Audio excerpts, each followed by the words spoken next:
हम सब अपनी जिंदगी में बहुत ज्यादा परेशान, दुखी और रंजीदा होते हैं। हम हर वक्त परेशान और हलकान होते रहते हैं कि मेरी इस उदास तबीयत की असल वजह क्या है, क्यों मेरी तबीयत में बेचैनी और किलकिल पाई जाती है।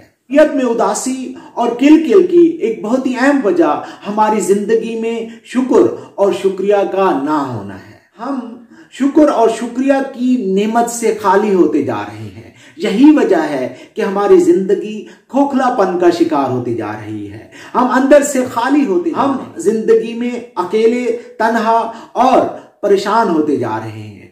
हम आहिस्ता आहिस्ता शुक्र और शुक्रिया अदा करने की सलाहियत से महरूम, हमारे अंदर कनात पसंदी खत्म होती जा रही है। इसके साथ साथ हम अपना मवाजना हमेशा दूसरों से करते रहते हैं। हालांकि अगर हम अपनी गिरबान में देखें तो हमारे ऊपर भी अल्लाह पाक की नेमतों की जबरदस्त बरसात हुई होती है। हम भी बहुत सारी नेमतों से माला माल होते हैं। इसी तरह जब हम अपनी जिंदगी का कंपैरेटिवली दूसरे लोगों की जिंदगी से मवाजना करते हैं तो हम दुखी और परेशान हो जाते हैं। बुकरात ने कहा था कि अगर इंसानों को शुक्र और शुक्रिया की अहमियत का एहसास हो जाए तो जिंदगी भर इंसान थैंकफुल होने के अलावा कोई भी काम ना करे।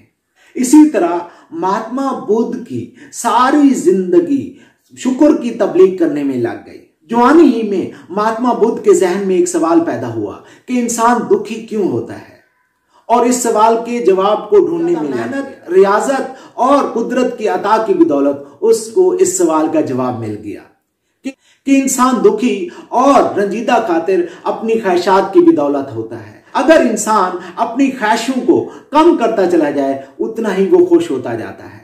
ये ख्वाहिशात की गठड़ियां ही हैं जो हमें खुश नहीं होने देती। और इसी तरह महात्मा बुद्ध ने लोगों को बताना शुरू कर दिया कि जितनी की ख्वाहिशात होंगी उतने ही बड़े दुख और मलाल का आपको सामना करना पड़ेगा, और जितना कम आपकी ख्वाहिशात होंगी उतना ही कम आप दुखी होंगे।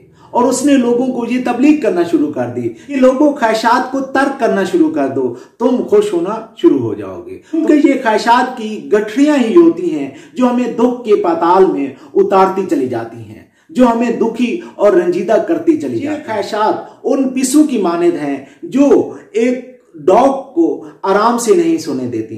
यही हाल इंसानों के साथ है। इसी तरह ख्वाहिशात के ये पिस्सू किसी तरह भी आपको आराम और सुकून से नहीं रहे। आप हर रोज अपने आप को मिलने वाली एक एक नेमत को काउंट करें और रब का शुक्रिया अदा करना शुरू कर दें। इसी तरह किसी ने भी आपका थोड़ा सा भी कोई काम किया हो उसका शुक्रिया अदा करना शुरू कर दें। दिल से उसके शुक्रगुजार हो जाएं। यकीन मानिए आपकी जिंदगी बहुत ज्यादा पुरसकून हो जाएगी। होता क्या है कि जो इनायात हमारे रब ने हम पर की होती हैं हम उनके ऊपर नजरे करम नहीं डालते। हम जरा भर भी परवाह नहीं करते कि जो सियत हमें मिली है ये कितनी बड़ी नेमत है।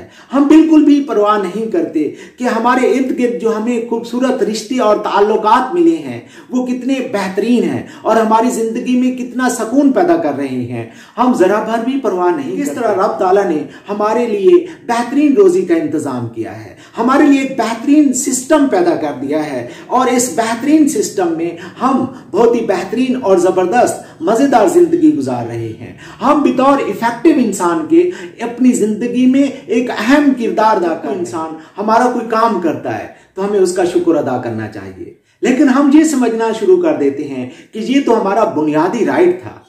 मिसाल के तौर पे अगर कोई सर्वेंट हमारा जूता पॉलिश करके ले आता है तो हम उसका शुक्रगुजार होने के बजाय ये समझते हैं कि ये तो उसकी ड्यूटी थी। यही हाल जब हमारा कोई सबऑर्डिनेट या कोई सर्वेंट कोई छोटा सा काम करता है तो उसका शुक्र अदा करें। यकीन मानिए वो बहुत ही ज्यादा आपका मशकूर हो जाएगा, उसको और बहुत ज्यादा दिली मुसरत और शादमानी मिलेगी और आपका काम वो दिल से करेगा। लिहाजा जब भी वक्त मिले अल्लाह का शुक्र अदा करें और उसकी मखलूकात का शुक्रिया अदा करें।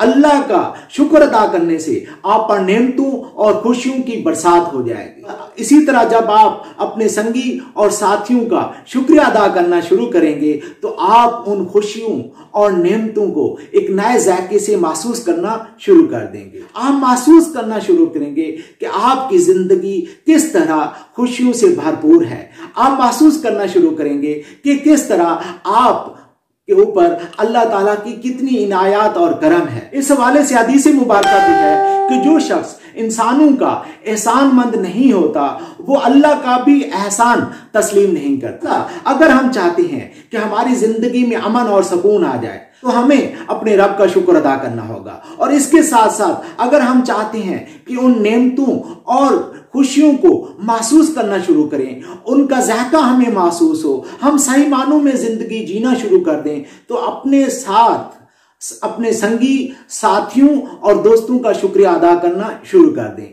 आप दूसरों के लिए शुक्रगुजार हो जाएं। कोई भी मामूली सा काम आपके लिए किसी ने भी किया हो उसका शुक्र अदा करें। यकीन मानिए आपकी जिंदगी भरपूर और मजेदार हो जाएगी। अल्लाह हाफिज।